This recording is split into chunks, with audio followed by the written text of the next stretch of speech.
De regreso a Soberanía Popular. Miren, el análisis político es constante en diversas vertientes. Hay mucho que analizar, hay muchas cosas para observar, hay mucho de qué aprender y mucho que enseñar. Este proceso político ha dado cátedra y ha dado material para múltiples estudios a niveles de sociología, de política y de comportamiento humano.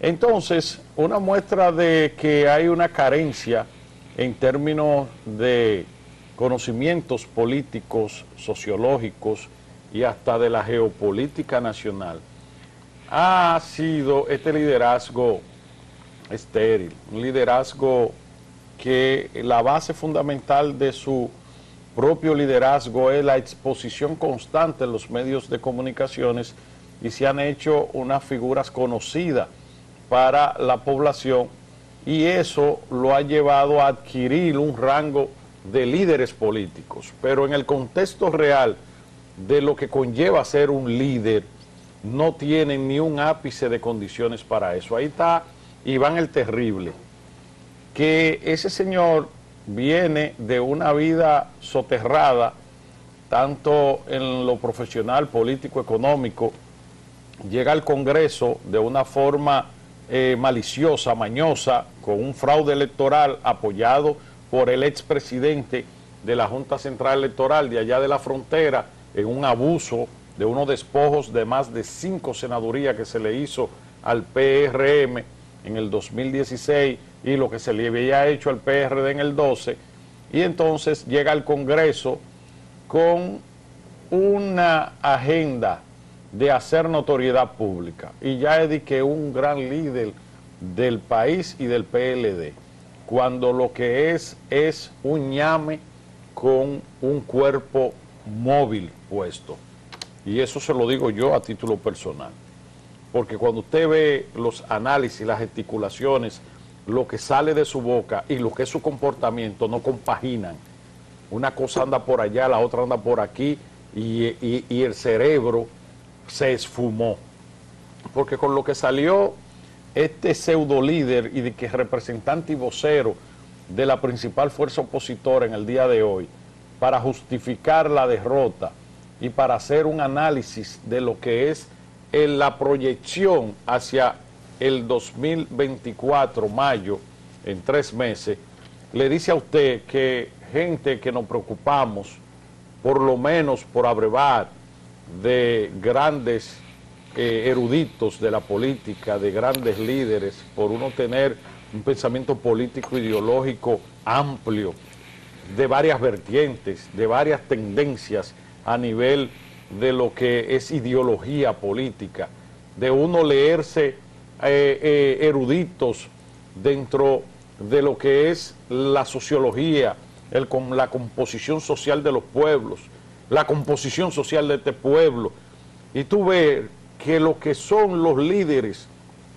y los principales líderes y las principales figuras de los partidos que son los que están llamados a dirigir este país, tú dices, no joda, hombre, ¿qué es lo que estamos viviendo? Entonces, por eso yo quise traer hoy aquí a Luis. Luis es un erudito de tanto la escritura, la sociología, la politología y también a nivel de cultura. Y lo quise traer aquí para que nos ayude a hacer un análisis, un compendio a nivel analítico de este proceso y en cuántas vertientes hay que verlo. Porque esta semana entera nosotros vamos a durar en eso. ¿Para qué?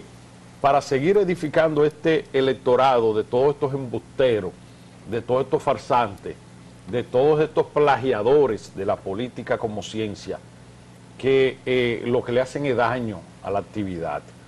Y para desvelar también, que no hemos caído en esto, pero vamos a venir mañana con ese tema, de todas las encuestas que nosotros guardamos, de todas esas pantomimas de encuestadoras que la Junta tiene que sacarlo ahora, descalificarlo, que no pueden sacar una encuesta ahora para mayo, de gente que está detrás de esas encuestadoras que hay que cuestionarlo, someterlo por fraude. Y hay que valorar las encuestadoras que han acertado, Y hay que ver por qué Sigma no salió nunca y por qué también la otra, que es de Leonel, Acisa no salió nunca, porque eso se respetan, porque tenían una marca que cuidar, porque ahí hay empresariado detrás de eso que tiene que cuidar su nombre. Por eso no se prestaron a darle una encuesta, porque cada vez que lo mandaban a medir y medían, la realidad era impublicable, impublicable. Ahora vienen con la ridiculez de que la abstención es un voto de desprecio o una expresión de desprecio al gobierno, sin saber que la abstención deriva de varios factores, de varios, entre ellos la poca importancia que le dio la sociedad a la elección de medio término. Entre otras cosas, también la falta del activismo político que no se reflejó en la oposición para sacar a votar su gente. El PRM sacó 1 millón de votos en su convención interna, ¿verdad? Ahora rondó los 2 millones de votos. El PRM presentó un padrón de alrededor de casi 3 millones de votos. El PRM sacó el 80% de su gente a votar. La ciudadanía normal, clase media, poder fáctico, el voto silente, no se expresan en este tipo de elecciones porque no le importa, no tienen intereses. Casa de Campo estaba lleno, Capcana estaba lleno, Miami estaba lleno, Jarabacoa, Constanza estaba lleno.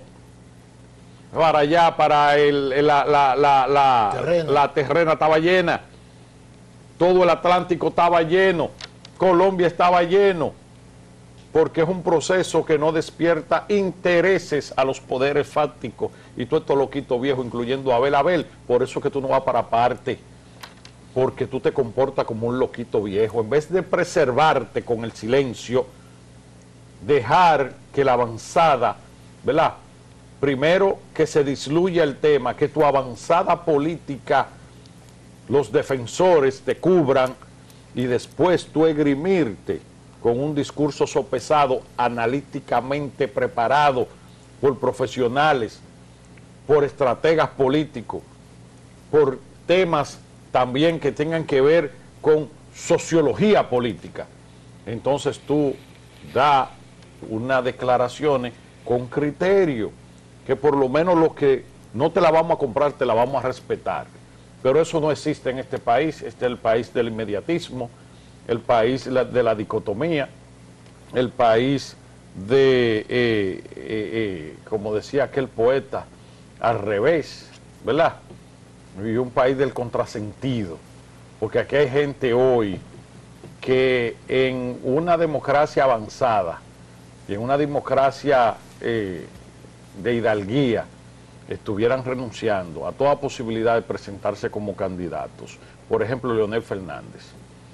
Es una candidatura que él tiene que sopesar ya, si definitivamente, ¿verdad?, le da paso al hijo, o le da paso a Abel, o hace un acuerdo de primera línea con su antigua fuerza política, o qué cosa va a hacer, que Leonel Fernández le enrostró a este pueblo 2.200.000 inscritos hasta la saciedad. ¿A dónde están, Leonel? ¿Dónde están los 2 millones? Te engañaron, no lo fuiste a buscar. Del único que yo recibí 3 llamadas aquí en esta contienda, 3 llamadas, fue de Leonel Fernández, un número, y usted lo cogía, hola, te habla Leonel Fernández, y te invito. Entonces, no me puede decir que no asumió con protagonismo el proyecto a nivel municipal. La derrota, aparte de que se le pega a Omar en términos concretos, la derrota es tuya. Y la del PLD de Danilo, es de Abel, es de Margarita, que salieron ahí, es del otro, Mariotti. Entonces, esa es la realidad política. El que no la quiera aceptar son miopía política, majadería política y embustería política. Vamos con Luis R. Santos, un gran amigo, escritor y también politólogo, además de que maneja el tema cultural, y no a nivel nacional, sino a nivel de la cultura del mundo. Luis R. Santos es el escritor de 2 bestsellers, uno de ellos es La Reina de Capotillo y la otra y el otro o la otra obra es El síndrome del iPhone, ambos dirigidos a nuestros niños, a la crianza y a lo que afecta también a nuestros muchachos en los barrios y también en las clases medias altas. Bienvenido sea Luis R., mi querido amigo y hermano, bienvenido a Soberanía Popular. Gracias, Juan, Jacín y el compañero Compadre Luigi. Compadre Luigi. Bueno, es un honor estar aquí compartiendo con ustedes. Programa que yo soy poco dado a ver televisión, pero a las 2 de la tarde yo siempre comparto los noticiarios con Soberanía Popular, porque tú eres un analista, Juan, esencialmente certero, porque hay gente que sabemos que somos oficialistas. Yo soy un cuadro ahora mismo del gobierno, del PRM, en el ámbito de la cultura, y tú también. Pero eso no nos quita a nosotros los niveles de ecuanimidad que debe tener un análisis político. Y oyéndolos a ustedes, yo pienso que esto que sucedió el domingo es, ante todo, es un avance de lo que va a suceder en mayo, con la agravante para la oposición de que será peor. Será peor porque ni contigo ni sin ti tienen mis males remedios. Contigo porque me mata y sin ti porque me muero. Esto hago alusión a una alianza en primera vuelta entre Leonel Fernández y Abel Martínez, o el PLD y la Fuerza del Pueblo. Les iría peor haciendo la alianza. Yo pienso que lo que la gente demostró ayer, o dejó claro, es que no quiere que el PLD y la Fuerza del Pueblo vuelvan a tener esa masa de poder que tuvieron desde el 2004 al 2020, porque ellos abusaron de manera impune y misericordia del poder que tuvieron, haciendo trampas, la corrupción por las nubes. Leonel Fernández prostituyó aquí lo más sagrado que debe tener una sociedad, que son las instituciones. Sacó al Comité Central del PLD y lo nombró en la Suprema Corte de Justicia. O sea, hizo todo lo que hacen los déspotas cuando tienen un poder desmedido, que eso era lo que tenía Leonel Fernández y Danilo Medina. La gente, al ver lo que ocurrió en el periodo de Danilo Medina, porque lo de Leonel Fernández no se pudo aclarar mucho porque las pruebas de corrupción son muy difíciles de recabar, la gente dijo, y estos son los que quieren en tan corto tiempo volver a dirigir los destinos del país. La gente dijo no, y va a decir que no. Yo soy muy poco dado a hacer pronósticos, diríamos, exagerados, pero yo pienso que el presidente Luis Abinader va a rondar del 63 al 65% de la votación, de acuerdo a lo que vimos en el día del domingo, y que, como dijo Juan, la clase media de este país está apoyando mayoritariamente al presidente y al PRM, y muchos de ellos no fueron a votar, al extremo de que en el Distrito Nacional fue la única demarcación grande donde hubo una abstención mayor que en el país, y que Carolina Mejía fue la única candidata que sacó 1000 votos menos que hace 4 años atrás. Cuando en Santiago... Pero mayor porcentaje. Pero mayor porcentaje. Mayor porcentaje. Pero eso significa que el contrario tuvo un desempeño muy pírrico, claro, aquí en el Distrito Nacional. Y así en todas las grandes demarcaciones. Entonces, el futuro está en manos del gobierno, está en manos del PRM, y si vislumbramos un 2028, estamos ya perfilando qué va a ser el escenario político dominicano. Déjamelo ahí, Luis. Con tu permiso vamos a una pausa. Cuando retornemos, tú me vas a tomar en el escenario político dominicano de cara al 28 y más allá del cara al 32, y también me va a hablar de cuál es tu participación ahora mismo dentro de la campaña electoral. No se mueve de ahí, que nosotros seguimos siendo Soberanía Popular. Volvemos en breve.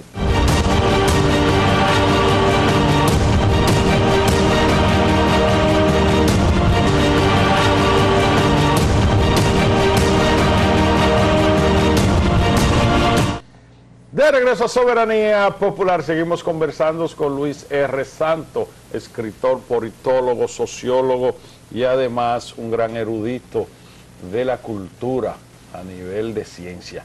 Luis, nos quedamos en el análisis que tú estabas haciendo post-electoral y para el 24, 28, y te dije que me toca el 32 porque tú ves más allá de la curva. Bueno, mira, hay que ver, tú hablaste de Leonel Fernández. Sí. En el 2028 solamente habrá una rémora política en República Dominicana. Una rémora es algo del pasado, de atrás. Sí. Solamente estará vivo Leonel Fernández políticamente. Y uno estima que en vista de que va a perder de manera abrumadora en el 2024, ahora en mayo, ¿qué va a hacer él?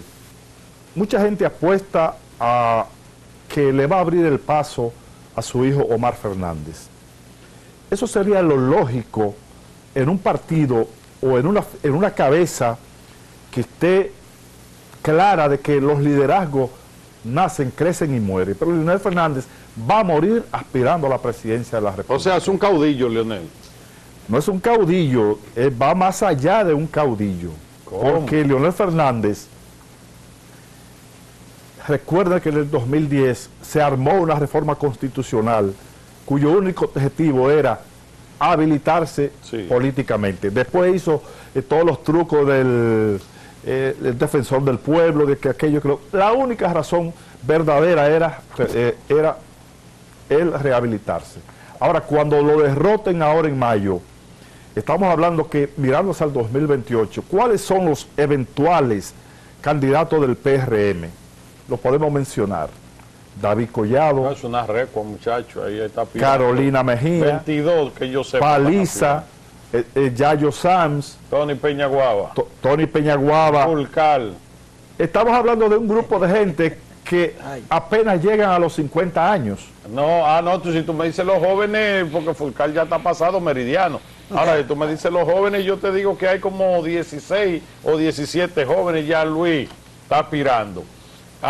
Fellito está aspirando. Eduardo Pérez, Adolfo Pérez está aspirando. Yayo Sano llega a los 50. Yayo, David, Serrata, ¿cómo se llama eso? Carolina. No, la que está en La vida. allá en la tarjeta Solidaridad. Carolina Serrata. No, ella no es Carolina. tú dices Gloria Reyes. Mira, Juan, es que siempre hay muchos aspirantes, Claro. pero con posibilidades reales el PRM tiene 3 figuras. ¿Cuáles son? En el orden, David Collado, Carolina Mejía y Paliza. Esos 3. No, mete a Wellington Arnova ahí que le sacó un 4% a Luis Hipólito. Y Yayo que está empezando a batear. No, lo que pasa es, señores, es que fíjate, Pero tiene que meterlo porque al único que le han contado votos de verdad para presidente contra 2 torres, como eran Hipólito y Luis en el 16, fue a Wellington. Mira, entonces no me lo descalifique a priori. Y mira, que yo voy a estar con el que diga Luis. Con el que diga Luis, porque yo creo que el tema que viene aquí, y me voy a adelantar a un consejo que no voy a recibir, que me dio mi compadre, que no hablara de eso. Yo pienso que el tema que se va a tomar aquí a partir de agosto es modificación de constitución, lo digo yo hoy. Ahora, mientras eso no ocurra y haya posibilidades de mencionar candidatos, no se puede descartar a Wellington Arnova, que le contaron un 4%. Está bien, pero yo te quiero decir sobre esa modificación a la Constitución de la República. Señores, los países avanzan, las sociedades avanzan y observan. Sí, es correcto. Sería, si yo fuera Luis Abinader, yo lo digo ahora mismo en público, todo funcionario que públicamente sugiera la posibilidad de una modificación constitucional para que él se repostule en el 28, lo cancelo. Y si es un alcalde, un senador, un diputado, lo bloqueo y lo recibo, porque hay que respetar a la sociedad, hay que respetar a los países. Por eso Danilo Medina salió tan mal de la presidencia de la República, porque modificó la Constitución en el 15 e intentó modificarla en el 19 otra vez. Entonces Luis Abinader es un líder que va a dejar un legado aquí más importante que el de Juan Bosch y de que todos los presidentes de la democracia.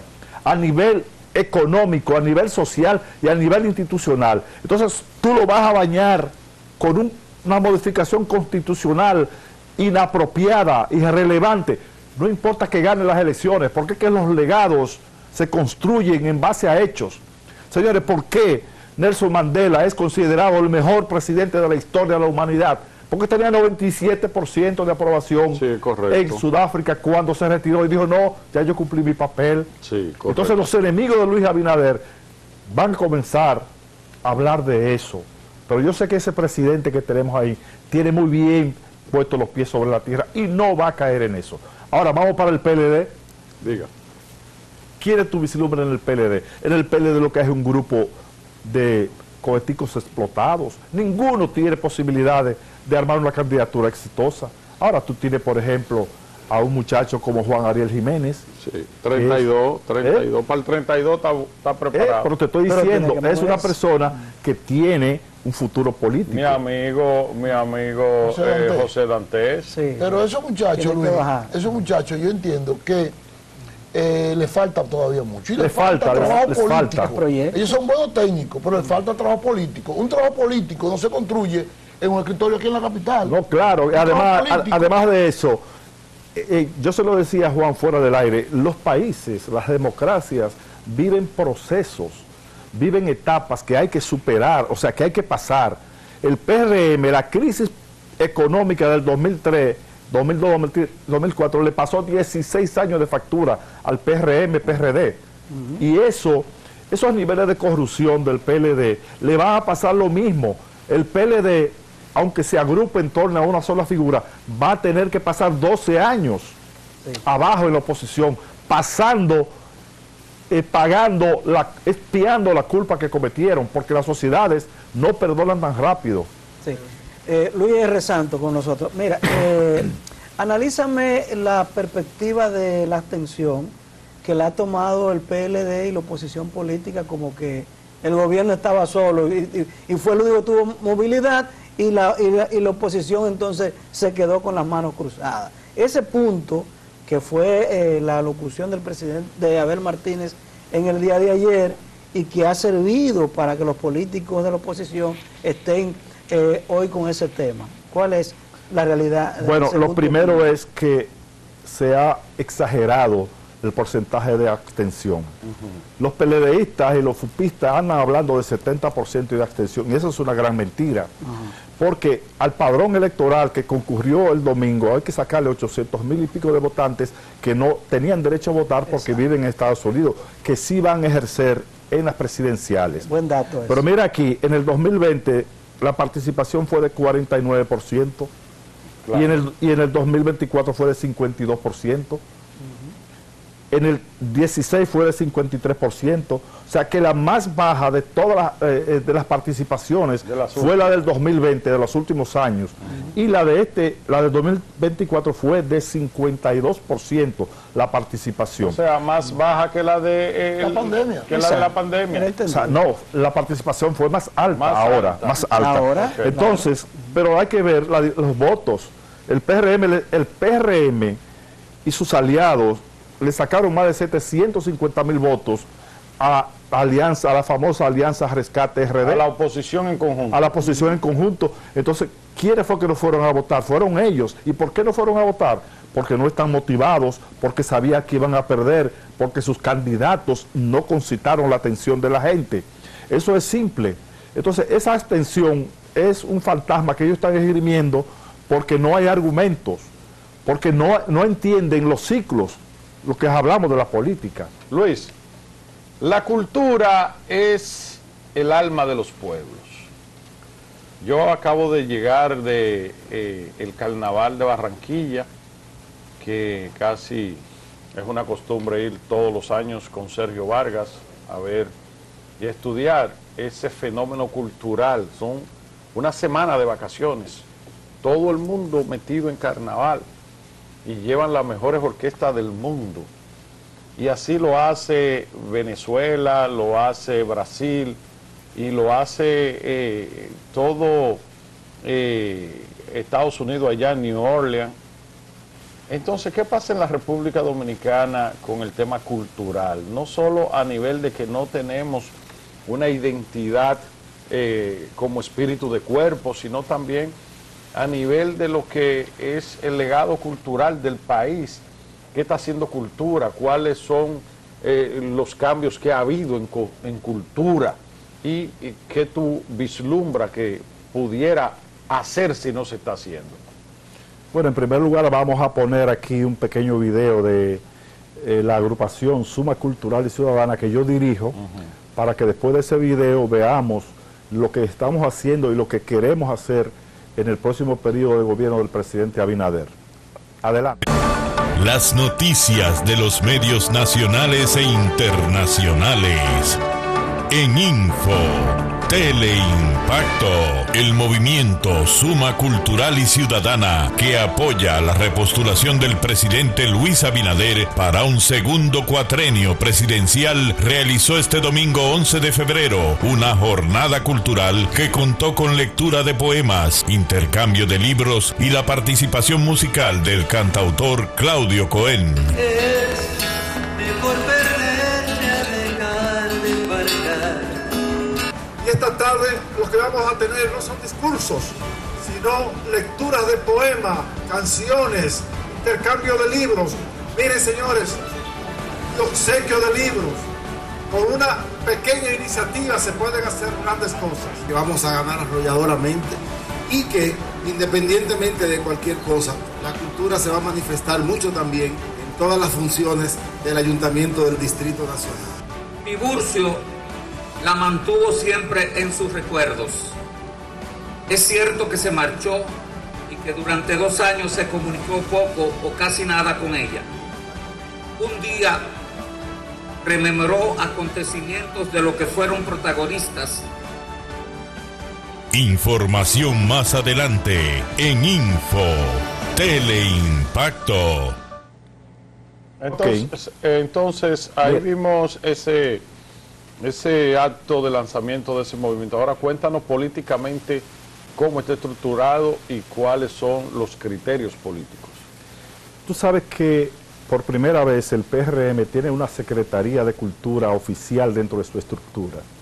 La dirige Amaury Sánchez, que todo el mundo lo conoce como un gran músico, un gran director. Entonces la Secretaría de Cultura del PRM tiene movimientos satélites y uno de los más fuertes es Suma Cultural y Ciudadana, el que presido yo y componen figuras como Aquiles Julián, Raúl Bartolomé, Menoscal Reynoso, Claudio Cohen, Juan Hernández Sinirio y una serie de figuras de diferentes ramas del arte. Entonces, el gobierno ha hecho muchas cosas en materia cultural, pero recordemos que la pandemia impidió que el presidente hiciera todas las cosas importantes que él quería hacer en materia cultural. Por ejemplo, ahora, este año pasado, se hizo la mejor feria del libro que ha tenido el país. Una feria que compitió con grandes ferias de Latinoamérica. Pero eso no es suficiente. Yo estoy designado como director del programa Dominicana Lee y he estado asesorando a candidatos a alcaldes.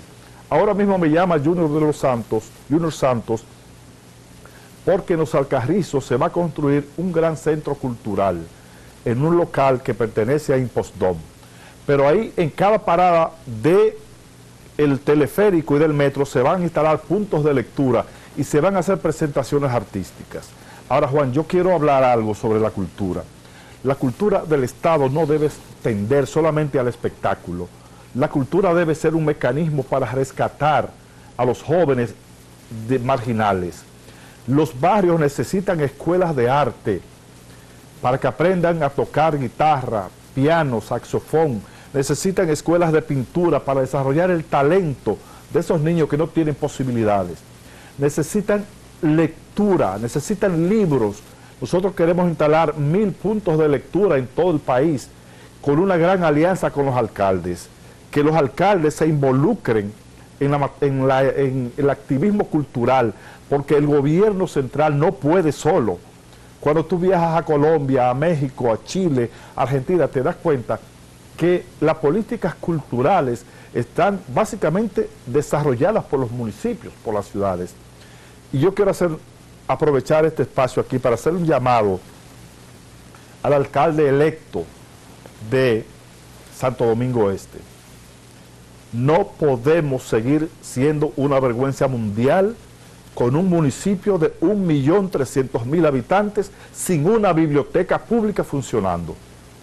Ok, Dios tiene un buen programa, está hablando de cuadrantes, está hablando de un play, de desarrollo, aquello, pero hay que empezar a tratar a la gente como ciudadanos. Y tú sabes, Juan, que la cultura es lo que hace a los ciudadanos. Y que me construyan, en vez de un play, que me construyan un gran centro cultural para el Santo Domingo Este, que esté cerca de un barrio populoso como Los Minas, para abrirle las puertas a esos niños a que se formen en materia artística, que serán los futuros concertistas, los futuros expositores, los futuros danzarines.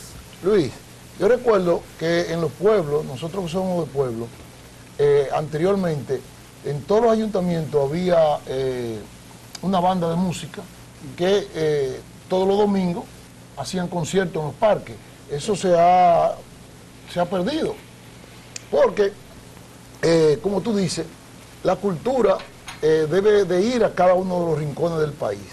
Entonces, ese tipo de expresiones donde la gente se reunía en los pueblos a esos conciertos que esa banda de música de los ayuntamientos todos los domingos en la tarde presentaban, eso se ha perdido. Lo mismo que tú decías, que vi un programa que estaba, creo que era hace unos años, y cogieron como piloto, creo que fue Sabana Perdida, donde en las estaciones del metro o cerca de las estaciones del metro habían escuelas de formación de esos niños que están ahí deambulando en la calle para que tuvieran el círculo de lectura, tocando instrumentos, aprendieran a tocar instrumentos, güira, tambora, guitarra, flauta, saxofones.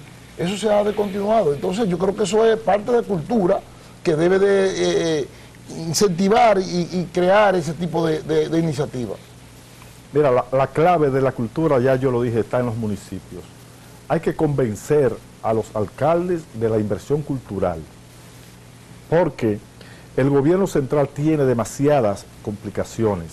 Sí, pero creo que debe ser una iniciativa, no solamente a los alcaldes hay que llevarle la iniciativa, pero debe ser del Ministerio de Cultura. Claro, debe partir del Ministerio de Cultura. El Ministerio de Cultura debe asumir el liderazgo. Por ejemplo, los planes municipales deben ser pautados, diseñados junto con las alcaldías. Entonces, el Ministerio de Cultura debe asumir un gran liderazgo en torno a los ayuntamientos. Y hay muchas cosas que hacer en este país. Por ejemplo, ¿quién se acuerda de lo que son las tradiciones de nosotros, la gente de la edad mía, los juegos de antes, las fiestas patronales, qué eran? Incluso los velatorios tenían una carga cultural tremenda, los velorios en los pueblos y en los campos. O sea, hay una serie de cosas que hay que rescatar, que hay que trabajar desde el Ministerio de Cultura. Y en el caso que a mí me compete, yo quiero, y para eso estamos trabajando en Suma Cultural y Ciudadana, conjuntamente con Amaury Sánchez, en la Secretaría de Cultura del PRM, convertir este país en un país de lectores.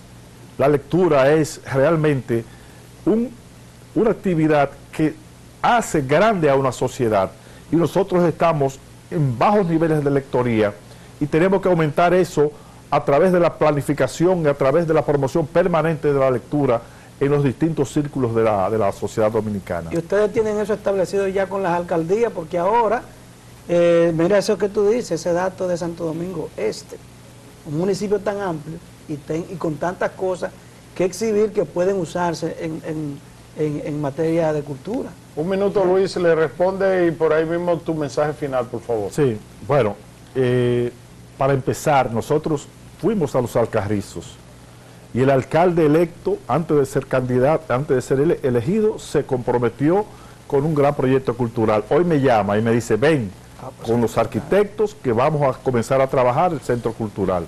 En la caravana final con los Alcarrizos, Junior estaba encaramado con el presidente y cuando pasaron por el sitio, el presidente le dijo, ahí es que vamos a hacer el centro cultural de los Alcarrizos. Porque Señores, con la inversión que ha hecho el gobierno en los Alcarrizos, hay que desarrollar la cultura también. Sí, bueno. Así despida usted, gracias Luis. Tenemos una actividad que queremos anunciar para el día 17. ¿Cuál es? 16. El 17 de marzo. Ahí está, esa es la invitación, ¿verdad? Esa es una gran jornada cultural en apoyo al presidente Luis Abinader. Ahí vamos a estar. Organizada por Suma Cultural y Ciudadana y la Secretaría de Cultura del PRM. Así despida usted. Siempre es oportuno tener a Luis aquí porque es la cultura. Vamos a traer a Luis todos los martes. Hecha persona. Bueno, por nuestra parte nos vemos mañana a las 2 de la tarde. Ya los Abigail están con nosotros. Nos vemos esta noche en Rumba. Buenas tardes y buen provecho.